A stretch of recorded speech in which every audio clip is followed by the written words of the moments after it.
Can't make All this right. stuff up, people. We're You live. can't make this stuff up. So it's Peter and I today, and we're with a very close friend, actually. But when you hear this introduction, you're going to think like there's no way they're close friends. But I have Kate Volman on today. And I just want to give just a brief background. So before we hit record, Peter's been talking about Dream Manager and how he loves it. He read the book and he institutes it in his organization. And I'm like, yeah, cool, Pete. Dream Manager, yeah, great. 5 years of Dream Manager, Dream Manager, Dream Manager. On the other side of my brain, which clearly are not connected, I've got Kate Volman. Dream Manager, Dream Manager, Dream Manager. Oh, yeah, this stuff. We should do this stuff. And then one day, the synapses between left and right brain finally come together. And I realized that Kate Volman is not only affiliated with Dream Manager, but she just told me, you are the CEO for the freaking company. And like, this is such a Craig story if you know me well. I'm like, one day it just connected and I realized that I have two friends that both love this, one as the CEO and one as an end user. So I'm so sorry, Kate, that it took all these years for my brain to finally fire in the correct way. But literally, you just told me that a moment ago, like, Craig, I'm like, is this a side hustle for you? She's like, no, I'm the CEO. So Kate, go ahead. She's like, dude, what? No. Do you not know Get who it together, Craig. Get it together, man. So I'm like, we got to hit record. This is just too good. So I am so sorry. This is not your side hustle. Kate, please tell me and the audience, because clearly I need to know this too. What is your position? What do you do? What's Dream Manager? Give us everything. So I am the CEO of Floyd Coaching, which is a company that was founded by Matthew Kelly, who wrote The Dream Manager, which came out in 2007. So it's just so incredible that this book has just it landed into so many people's lives and changed their businesses and lives and the way that they talk to their family and their friends and their coworkers and everything. So our whole philosophy is that an organization can only be the best version of itself to the extent that its people are becoming better versions of themselves. And so Matthew wrote this book, The Dream Manager, which is a very short, easy read. And it's a fable about a janitorial company that had a lot of retention challenges and their people were very disengaged, which many businesses can understand and relate to. And they implemented this program, the Dream Manager, which is essentially a life coaching program where you go in and you start asking your team members about their dreams. So you find out what it is that they want for their dreams personally, because if people are disengaged at work, it usually means they're also disengaged in life. And so our dreams help to re-engage us. And so this whole book is a fable about this company. And they started to see that people became more engaged, retention increased, and just overall productivity and the business grew and the people were happier, more engaged, more excited to come in.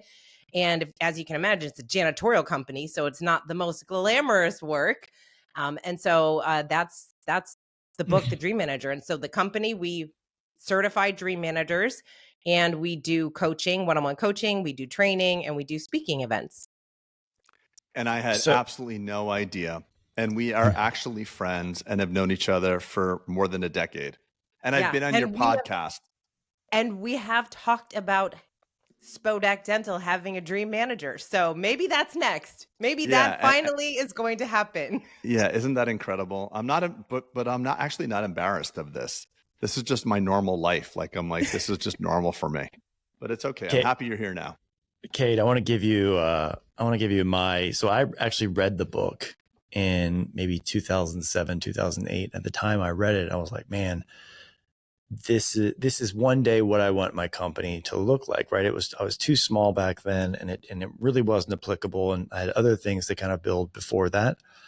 So fast forward then, circa, let's call it a year ago, 8 months ago, we were having some things fall apart at my company now, which it's far big enough now to kind of be worried about the culture and things like that. So things were kind of falling down. People weren't feeling heard. Like you said, engagement was falling. And this thing that we talk about all the time in dentistry is, especially with Bulletproof is like creating this amazing culture.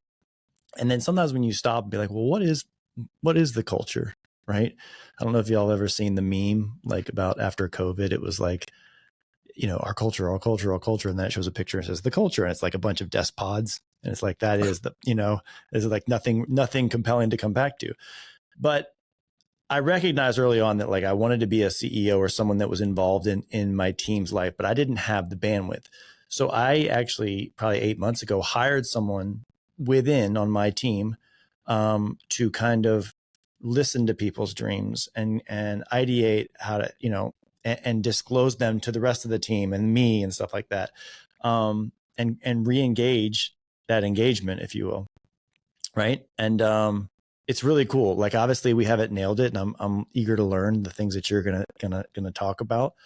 But the goal of it was obviously, like I said, engagement, to reduce turnover, right? Because we all know the cost of turnover is, anywhere between 50 and 100% of someone's job, their yearly salary.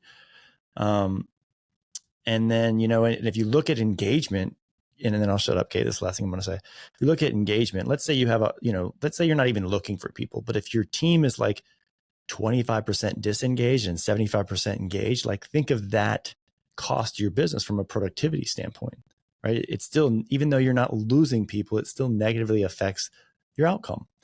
So anyway, I wanted to establish a team culture of dreams. And it's been fun. It's been fun. I'm not saying we've nailed it by any means right now, but we are actively pursuing it. And yeah, thanks for being here. Oh, thank you so much for having me. And that just warms my heart so much. We actually just certified a group last week, and I go in and I get to chat with them for a little bit. And I always say, I talk to a lot of people that will talk about how much they hate going to the office. They don't like the culture and their boss, and they complain a lot. And I love being a little bit of light to say, I know that companies like Peter's, like yours, like Craig's, they exist. Leaders like you exist where you do care about your people. You are intentional about creating a great culture. So I feel like we get to work with people like you who care.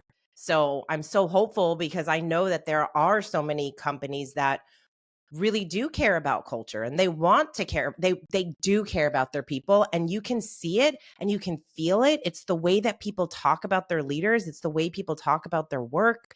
We always say, when somebody goes home and they sit at the dinner table, does the conversation about their work, does it make everyone happier or depressed and sad? Like, what does that conversation look like? And so when people are working for a great culture, even though there might be frustrations, they still feel positive about it. They know that they're working towards something. They know they're growing and getting better. Yeah, so for me, Kate, I know you know me well and you know my organization well. For me, I would rather have a great culture and less revenue than more revenue in a poor culture. I love to be in my organization. I'm here today, not in my practice, but on days that I don't really have anything to do except take calls, I want to be immersed in it. So the great news is you don't have to decide between great culture and revenue. It's actually, they're linked together. So if you don't mind, can you talk about like internal net promoter scores and company efficiency or productivity, or do you have data to support this hypothesis that I've always held dear, that good culture is good for business? Yeah. So it's really interesting, because we have many companies that implement the Dream Manager, and the results, the impact that it's had are, obviously incredible. So we see that companies, that we work with a bank, and they have 7 certified Dream Managers now. They have a big team. They have over 1,000 team members. So they have 7. Yeah, I know, Peter, is it a local right? bank? Excuse me? A local bank?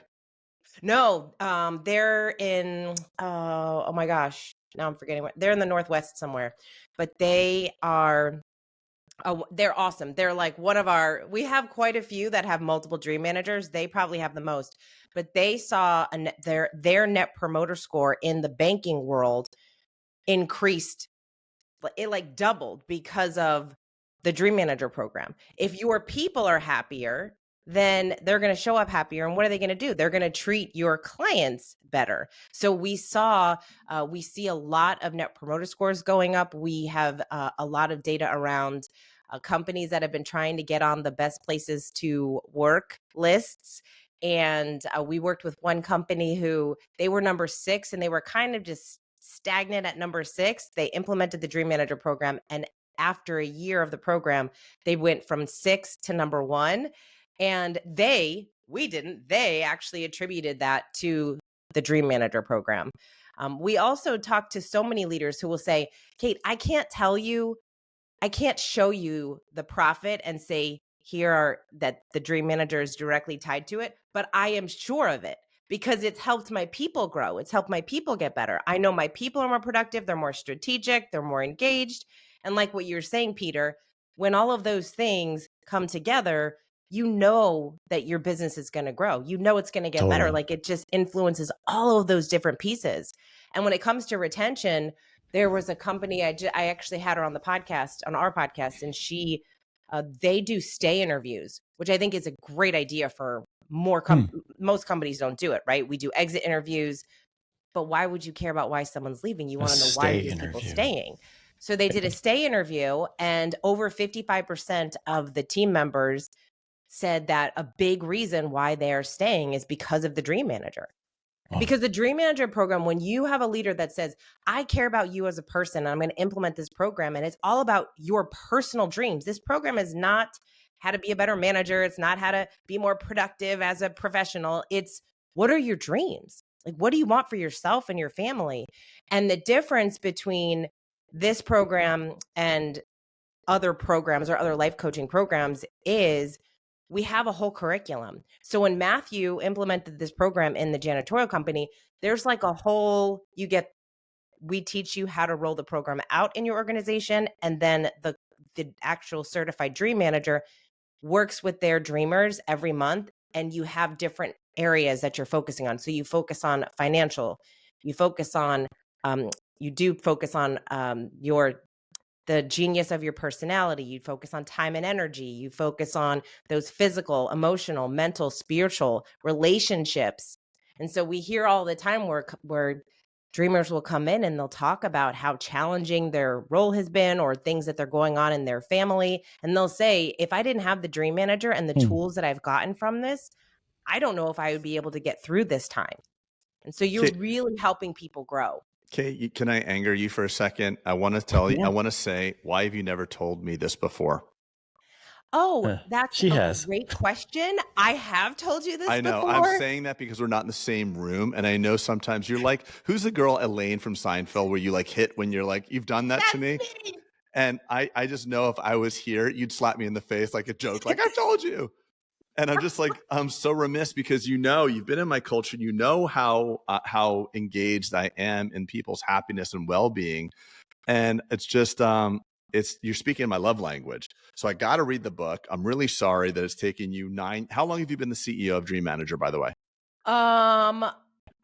6 years, Craig. Oh, God. Oh, that's terrible. Okay. That's terrible.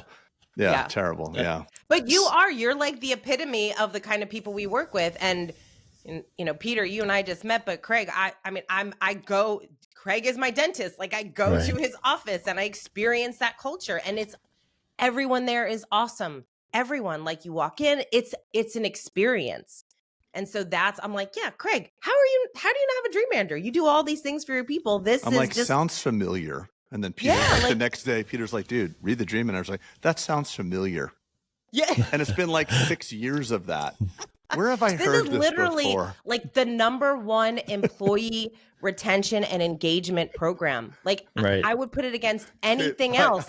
Kate, I can tell you something else, by the way, that would piss you off so bad. Oh, so I'm going to do it because I just think it's funny and I just want to see a reaction. Peter's talking about Dream Manager. I'm like, I think I know somebody that's affiliated with that company. I write an email to the wrong person and they're like, stop it. I swear. Stop it. I swear. And I'm just like, hey, Vanessa, who's our executive director, meet blank. And like, yeah, Dream Manager sounds really lovely. I'd love to learn more about it. I'm like, oh my God, I'm so sorry. Like, this is the reality. I got to just be honest.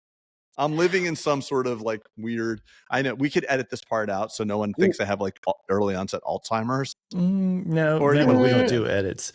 Who would have guessed? You don't even have to respond to that, Kate. That our friendship would be abolished over a podcast. Like we're done. No, we're not done. This is like, goldfish every 7 seconds think they're in a new environment. So they're always like, oh my God, a rock. Oh my God, a rock. Now I get to enjoy this all over again. Let me put the train back on the tracks. Put it back on, PD Pablo.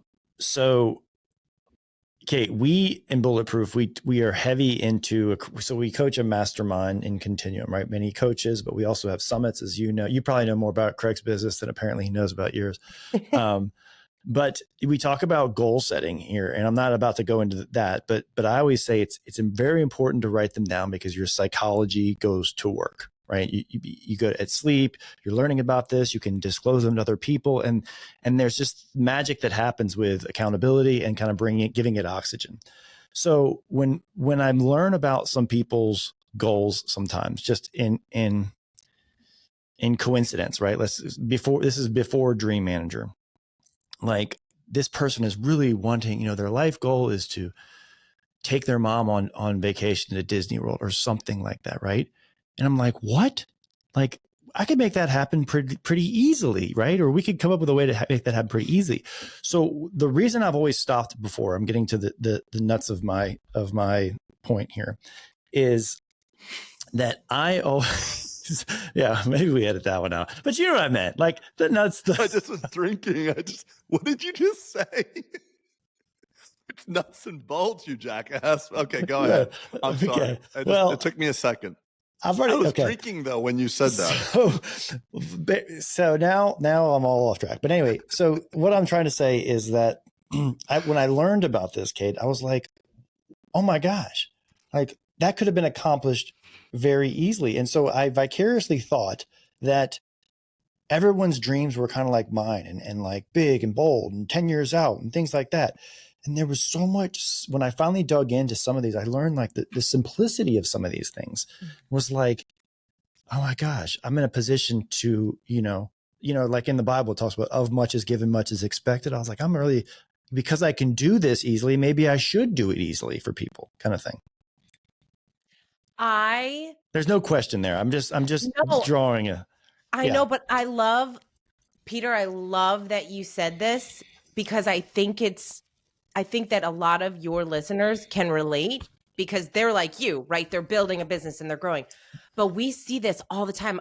I even have to remind myself that everyone's dream is not to live in a $20 million home and have yachts and all. Like their dreams are so simple and modest and noble. Stopped. Yeah. Yes. They are so attainable. Now to you and I, the attainable dream they have is probably like a Tuesday, like this is what we do like in life. But for a lot of other people, and this is in no way better or worse. These are just people are coming from very different backgrounds.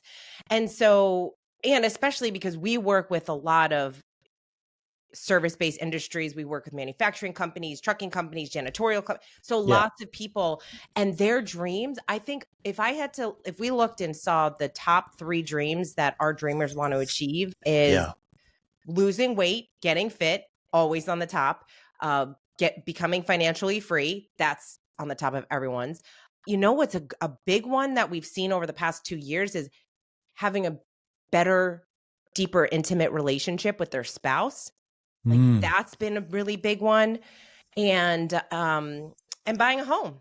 It's like these are the dreams that people really want to work towards. And then of course there's, people want to take a vacation, they want to run a 5K, they want to a lot of them have been, I just want to have a weekly date night with my spouse just to be able to have that connection with them. And so these are dreams that are very attainable and they make it happen. Like it is the most rewarding, fulfilling experience when you have somebody that puts down a year dream. Now we work with our dreamers they set up 2 dreams to achieve over the next year. And then they pick a 3 to 5 year dream and then a 5+ year dream.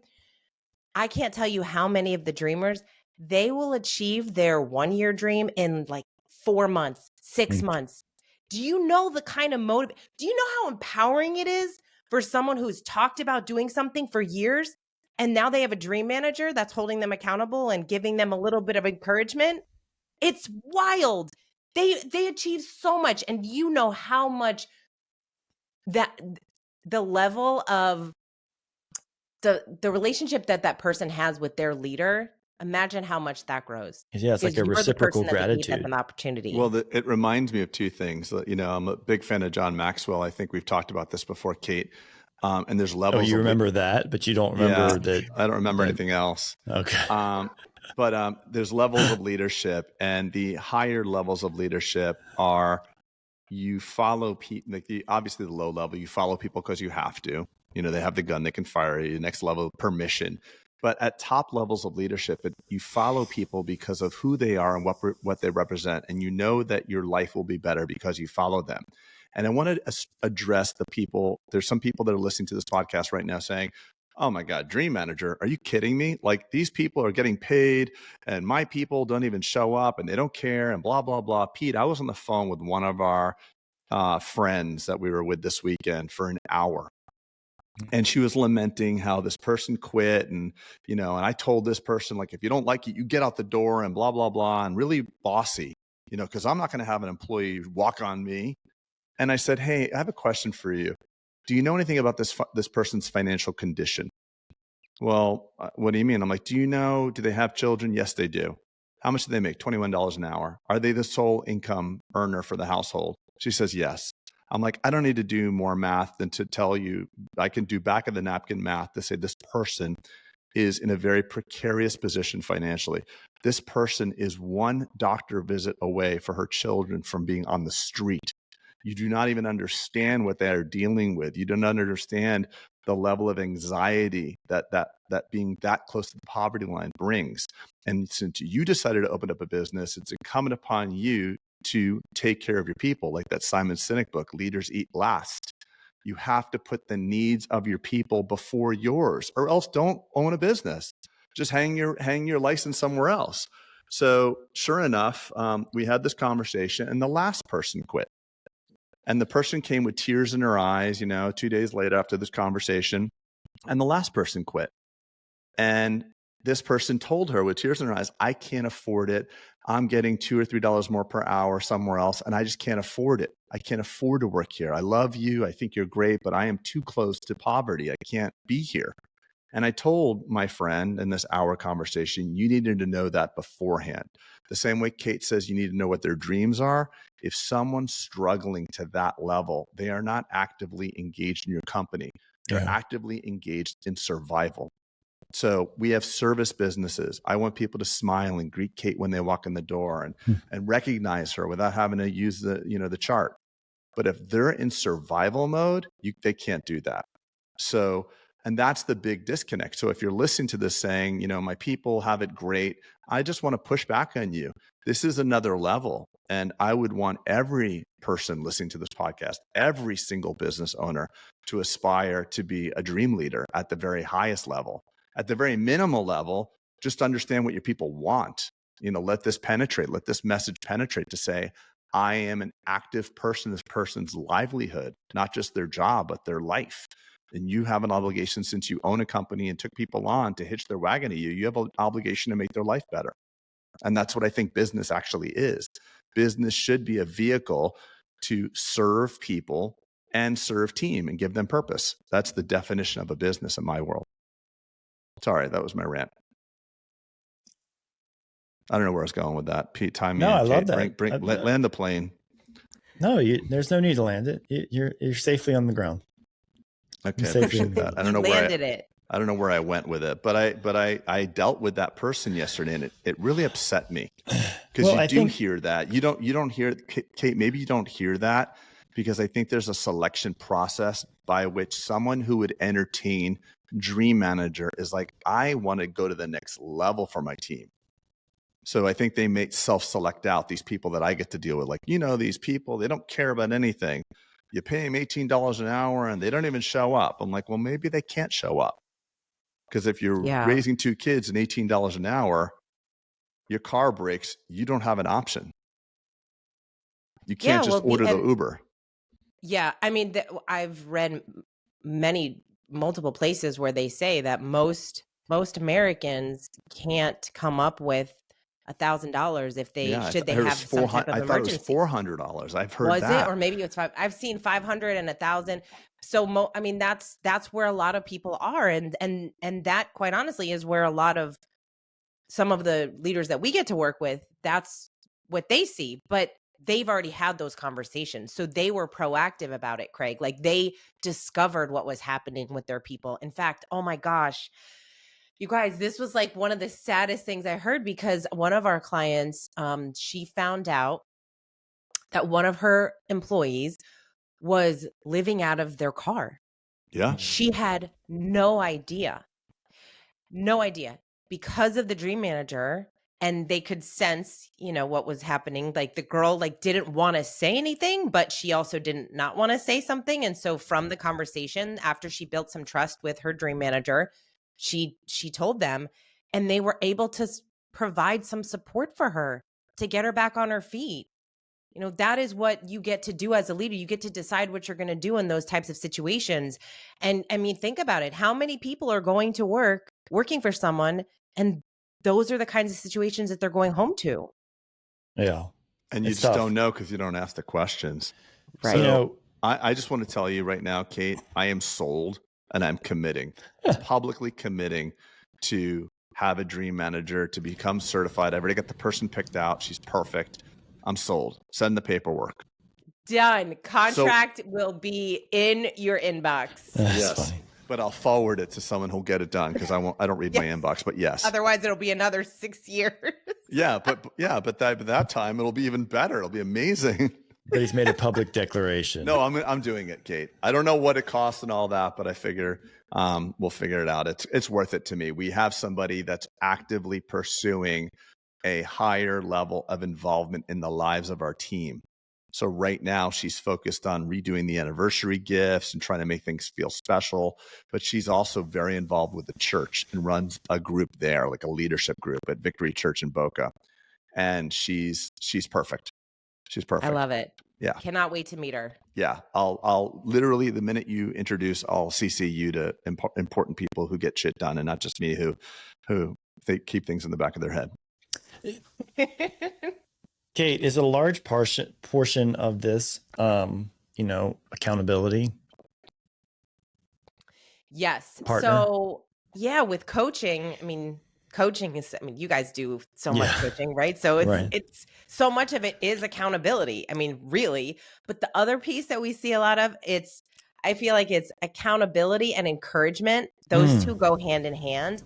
A lot of our dreamers, not only, yes, you're holding them accountable, and I'm sure you've all experienced it, because we've experienced dreamers that come onto the call and they said, I just literally right before I got on the call with you, I did the thing I said I was going to do, and I did it because I didn't want you to yell at me. So they do it because you're holding them accountable. But as much as we hear that, we hear this dream manager, they encourage me. They're my cheerleader. They send me a note if they find a resource or something based on something that we were talking about. And just knowing that someone has your back, a lot of people don't have that person. Yeah. That to me is when we get when we send out a survey to the dreamers, and so many of the responses, they are accountability, and they talk about how much they love their dream manager as their cheerleader, as the person that really just keeps them motivated to keep going and believes in them. How much, if I'm listening to this as a dentist or a CEO and thinking, golly, I love this idea, but I don't have the bandwidth to be intimately involved. Can you break down, like, for example, Craig's scenario? Like, how much will Craig have to be involved, want to be involved, right? Like, to make this a success? I'm not going to be involved at all. Okay. All right. There we go. Yeah. Kate. Because I have someone who has this passion that does it anyway. Well, maybe that's a failure already in Kate's eyes. So let's hear. Yeah. No. So what we see often is most people are like Craig. It's the CEO. They read the book. They give it to their HR leader or someone on their team that is in that type of role. They say, hey, I want you to learn more, and I want you to get certified. Done. And it goes back. And then that person is fully equipped to go back to the organization, let the CEO know what happened, and then roll the program out. We teach them how to do a dream storm to introduce what it is and get people to sign up and all of that stuff. And then they roll the program out.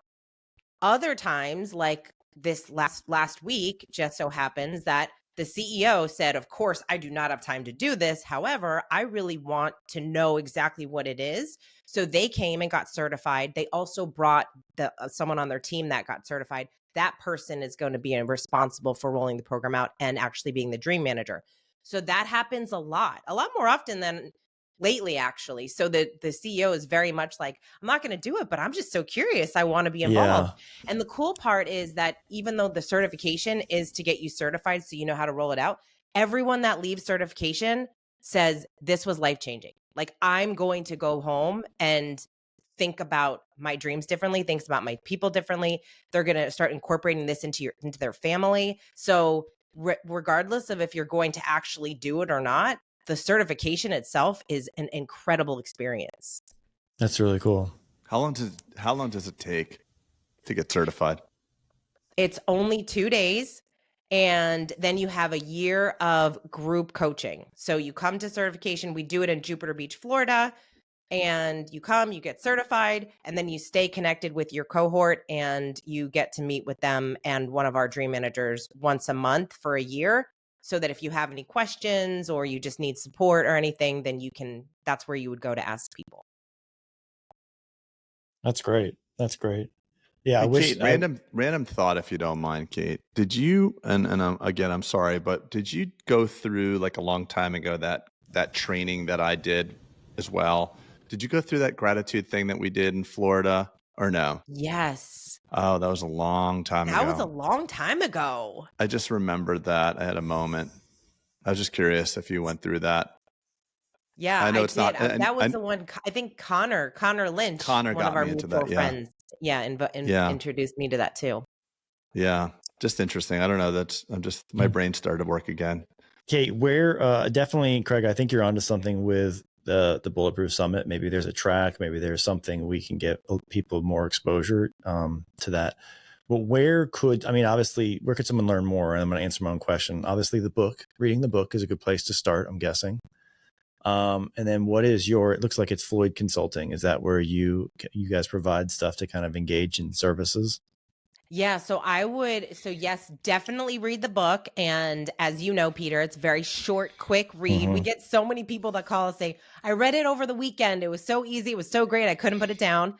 And, but thedreammanager.com, if someone's interested in that particular program, that's the place you can go find out more. You see a video of Matthew talking about it.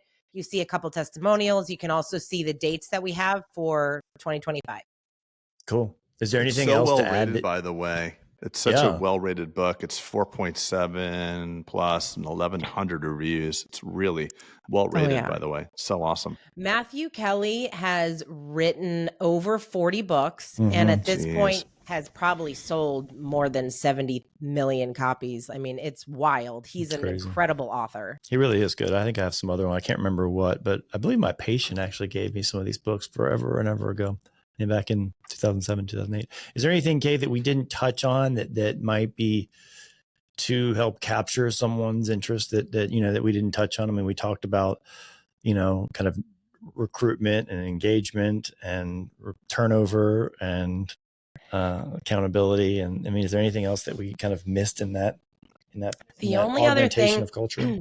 The only other thing I'll say is that this program, the way that Matthew put it together, it's about simplicity. And Peter, you said simplicity, and my heart just beats because in this world of complexity, we need simplicity. And I think there are a lot of programs out there and people don't know where to go or how to really implement something in their organization. This is such a simple process. This program was written so beautifully and simply that any organization, this is industry agnostic, any organization, any size. We have companies that have 25 employees. We have companies that have 20,000 employees. And so this works with every type of organization. Mm-hmm. And so if you are a leader and you care about your people and you're really wanting to help them grow and any of this stuff resonated, I would say, hey, we would love to chat with you and see if it's a good fit. Have you ever seen it not be a net positive when you never. never. Did you say net positive? Yeah. Oh, I'm sorry. I'm thinking. I thought you he said. asked you, have you ever not seen? He gave you a double. He snuck a double negative in there. Oh yeah. I didn't mean it like that. You're right. Yeah. Okay. Yeah. Have you ever seen this not work, seen it work? Kate? So this program just works, and no matter what industry, no matter what, it 100% works. The only way that it wouldn't work is if you don't do it, right? Yeah. Like if you come back and you don't do it.